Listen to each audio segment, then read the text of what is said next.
बिस्मिल्लाहिर्रहमानिर्रहीम। Welcome to chop junction. आज हम आपके साथ बहुत मज़ेदार से सैलड की रेसिपी शेयर करेंगे, रशियन सैलड। सबसे पहले लें 250 gram fresh cream, 250 gram mayonnaise, condensed milk 4 खाने के चम्मच, पाइनएप्पल सिरप 1 प्याली,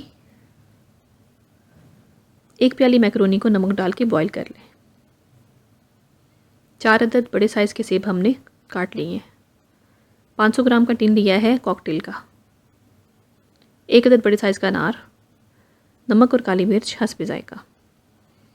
1 अदद एक बोल लेंगे बड़ा उसमें हम इसकी ड्रेसिंग तैयार करेंगे। सबसे पहले डालेंगे इसमें क्रीम, मायोनीज़ और अब ऐड करेंगे हम इसमें कंडेंस मिल्क। इसके साथ ही हम शामिल करेंगे पाइनएप्पल सिरप। इसको हमने सारा ऐड नहीं करना, थोड़ा थोड़ा सा करके हम डालेंगे। एक बीटर की मदद से अब हम इसको मिक्सचर को अच्छी तरह से बीट करके स्मूथ बनाते हैं। इतना बीट करना है आपने कि ये अच्छी तरह से स्मूथ बन जाए, गाढ़ा सा मिक्सचर तैयार हो। इसको बीट करके आपको अंदाज़ा होगा कि ये थोड़ा सा क्रीमी फॉर्म में स्मूथ होना चाहिए, पतला नहीं हो बिल्कुल भी पानी की तरह। जब ये स्मूथ हो जाए, तीनों चीज़ें आपस में मिक्स हो जाएं, काली मिर्च और नमक ऐड करें और मिक्स करें। इस स्टेज पे आप इसका मीठा और नमक दोनों चीज़ें चेक कर सकते हैं। अगर आपको मीठा कम लगे तो आप इसमें कंडेंस मिल्क 1 चम्मच और ऐड कर लें। ये स्मूथ होने के बाद अब इसके अंदर हम शामिल करेंगे मैकरोनी। थोड़ी थोड़ी से करके इसमें डालते जाएं। मैकरोनी ऐड करने के साथ ही हम इसके अंदर डालेंगे पाइनएप्पल।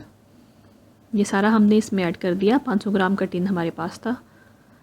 अब सेब कटे हुए हमने इसके अंदर शामिल किए। इसके साथ ही हम इसमें डाल देंगे अनार के हमने जो दाने निकाल के रखे हुए थे। इन सब चीज़ों को शामिल करके हल्के हाथ के साथ बहुत प्यार से इसको हमने मिक्स करना है। तमाम फ्रूट्स को, मैकरोनीज़ को इसके मिक्सचर के साथ जब ये बहुत अच्छा सा मिक्स हो जाए, ये देखें बहुत अच्छा सा मिक्स हो चुका है। अब ये हमारा सैलड बहुत ही मज़ेदार, बहुत ही मीठा सा बिल्कुल तैयार है सर्व करने के लिए। इसे आप डिश आउट कीजिए। रेसिपी पसंद आए तो लाइक और शेयर ज़रूर कीजिए। नई रेसिपीज़ के नोटिफिकेशन के लिए बेल आइकन को प्रेस कीजिए। मज़े से इतना प्यारा सा और मीठा सा सैलड खुद भी खाएं, सबको खिलाएं, एंजॉय करें। वीडियो देखने का बहुत शुक्रिया। अल्लाह हाफिज़।